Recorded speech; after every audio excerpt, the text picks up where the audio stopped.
게 있잖아. 우선 실패의 원인. 이때는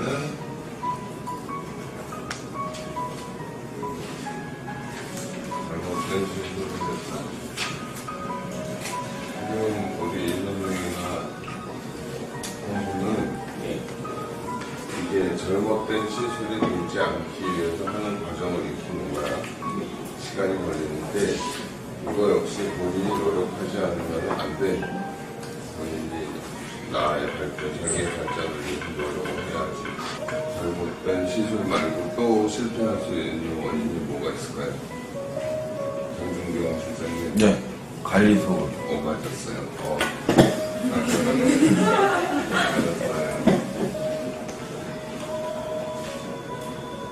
잘못된 관리.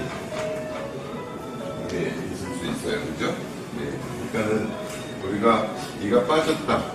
네가 빠졌어. 다른 사람 이는 멀쩡한데 그 사람 어떤 환자분의 이는 빠졌다 그러면 뭔가 관리가 물론 약할 수 있어요. 체질적으로 약할 수 있지만 관리가 잘못된 거예요. 우리는 뭐 어쨌든 잘못된 시술에 대해서는 의사가 다시 제대로 시술을 정확하게 해줘야 되는 게 있고, 그죠? 그 다음에 관리가 안 되는 부분은 환자가 관리하는 습관을 바꾸지 않으면 또 망가질 수밖에 없어요. 풍치라는 게, 치주염이라는 게, 어떻게 보면 환자가 얘를 좀 너무 잘못 닦았다기보다는 대부분의 경우에 그런 경우도 있어요. 어금니 쪽에 칫솔이 잘 안 간다든지 그런 경우도 있지만 대부분의 경우에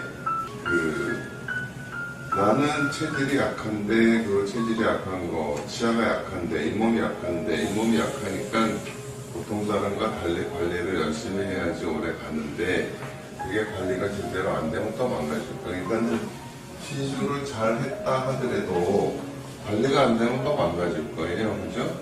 이걸 분명히 환자분한테 알려줘야 되는 거예요. 그렇잖아요? 예. 그러니까는 뼈가 부러져서 기부스를 하고 있어야 이게 뼈가 붙는다고 했는데 기부스 제대로 안 하고 있으면 뼈가 안 붙을 거 아니에요. 평생 가도 뼈가 안 붙을 거예요.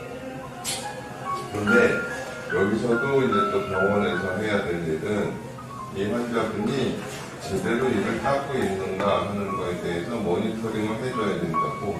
관리를 제대로 하고 있는가. 우리가 3개월이니 6개월이니 뭐 1년마다 오라고 하는 거는 환자가 닦는 정도에 따라서 시간을 이렇게 간격을 둬가지고 제대로 닦는지 하는 거에 대한 모니터링을 해줘야 된다고. 그렇겠지?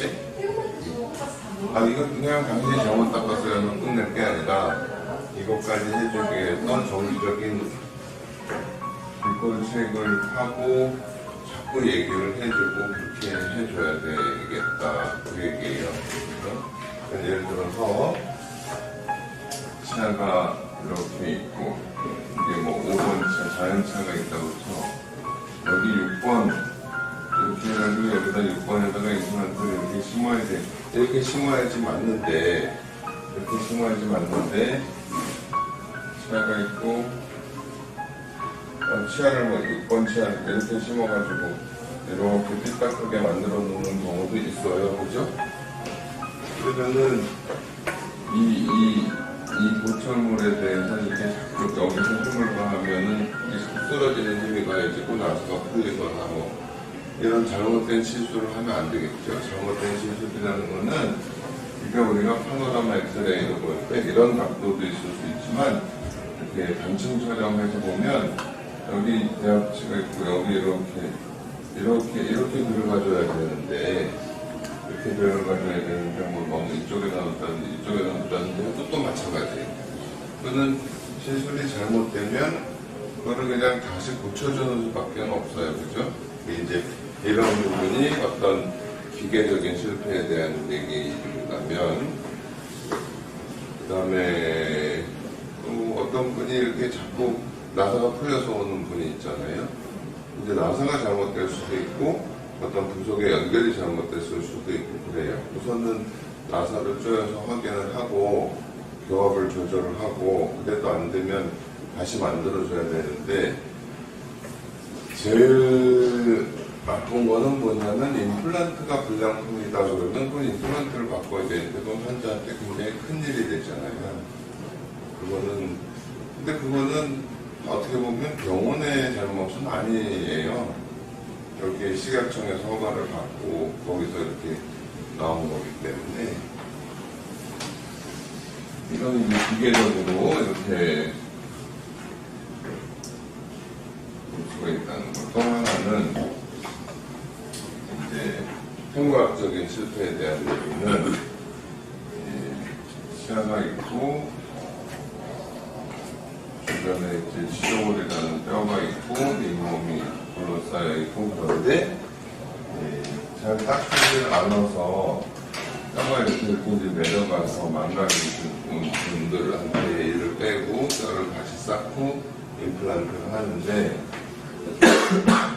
뼈라는 거는 이렇게 만약에 이렇게 망가진 경우에 뼈를 쌓는다 하더라도요, 뼈는 항상 건드려지지 않아야 굳어지는 거예요. 뼈가 이렇게 여기서 이렇게 뼈 세포에 의해서 뼈들이 조금씩 어떤 거든지 우리가 뭐 살도 마찬가지예요. 사실은 뭐 화상을 입어서 피부 이식을 했다. 그러면 이게 흔들리지 않아야 이렇게 제대로 치유가 되는 거거든. 근데 여기 음식이 자꾸 눌리고 어쩌고 하면 요즘에 그 조금 뭐가 잘못 환상 같은 생각을 할 수가 있어요. 그냥 내가 병원에 가서 시술을 받으면 나는 아무런 주의를 안 해도 그냥 이게 저절로 나아야 된다라고 생각할 수 있는데 그렇지 않아요. 그렇지 않아요.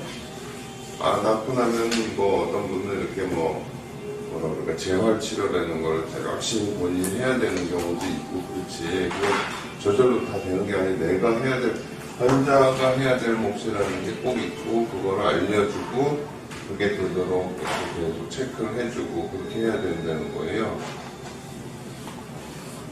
이런 경우도 마찬가지예요. 이렇게 설사 이렇게 뼈가 망가지면 우리가 여기다가 뼈를 쌓아놓으면 비교적 뼈가 잘 되지만 이런 데 눌린 데는 절대로 뼈가 될 수가 없어요. 그러니 뭐 이렇게 똑같은 양이라고 할지라도 이거나 양이 똑같다 할지라도 이 세포들이 작용해야 되는 거리도 멀고 건드려지는 양도 많고 하면 이게 제대로 거의 한 이 정도 수준으로 나머지 다 망가지고 그럴 건데 이거를 환자가 주의를 해주지 않으면 몇 번을 해도 계속 망가질 수밖에 없다. 그렇게 해서 그러니 보통은 이제 어렵다 안 된다 해가지고 이렇게 뼈를 쌓는 경우는 더 말할 것도 없을 거예요, 그지? 최대한 우리가 클리를 이렇게 얹혀놓고 클리도 가급적 움직이지 않게 경우에 따라서 이렇게 임시 임플란트라는 거를 꽂아가지고 클리가 흔들리지 않게 해주는 경우도 있잖아요.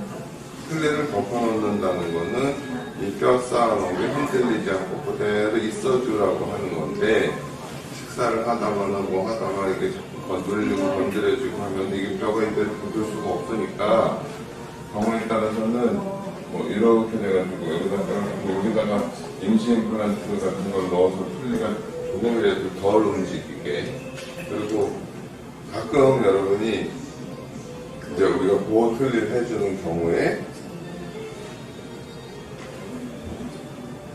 틀니를 수정을 한다든지 체크를 하려고 할 때 틀니 안 갖고 왔다 이거는 24시간 낀다고 볼 수가 없는 거잖아. 내가 조심한다고 될 문제가 아니에요. 우리가 그냥 말하고 물 먹고 하는 과정. 밥을 안 먹어도 말하는 데서도 혀가 계속 움직이는데, 그러니까는 그런 부분, 그러니까는 좀 난이도가 높은治療를 할수록 그에 따른 주의 사항도 철저하게 지켜줘야 된다.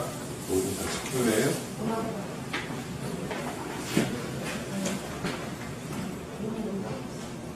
그렇게 해서 뼈를 다 만들었는데 뼈를 힘들게 뼈를 만들어서 여기다가 임플란트를 심고 여기다 이를 만들었다 그랬는데 지금은 여기 없어요라는 식으로 하면은 그거는 점점 가라앉는 것밖에 안 돼요.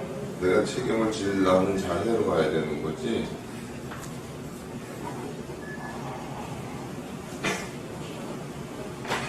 이제 지금 어떤 잘못된 시술과 잘못된 관리에 대한 얘기를 좀 했고,